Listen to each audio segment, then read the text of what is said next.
续来看美国的司法部最近查到北韩的骇客所使用的笔记型电脑、户头甲诈骗的网站，有超过100间的美国公司来受害。啊，讲这北韩的骇客有得到美国、中国甲台湾人士的协助。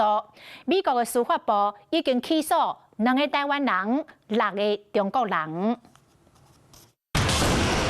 北韩不时发射飞弹向全球电视布顶，虽然当期获联合国制裁，北韩犹原有资金会当研发武器，其中一条资金的来源已经被美国抓到。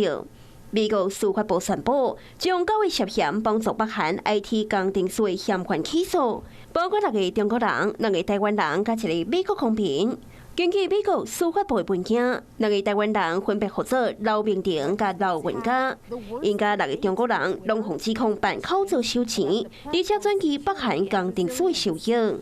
美国司法部的文件也指出，北韩透过网络渗透入去900间美国企业，偷摕资金。North Korea dispatches operatives around the world to obtain remote IT jobs to generate revenue for the North Korean regime. 根据美国司法部的讲法，北韩和上千个涉手的科技人员加做美国人去因线定的工课，在美国共犯的合作下，和受害的公司抓准因是对美国的境内定制，其实是对北韩或者是中国连接至美国的电脑系统，替北韩赚亿的新台票，用伫大规模伤害性武器的计划。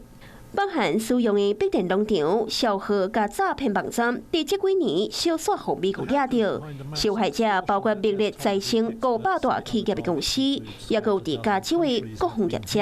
Overall, it was 1.1 million. 美国交伫亚洲，真正也发生过类似案件，有当地区地连业者互偷摕虚拟货币，将钱洗出去到海外。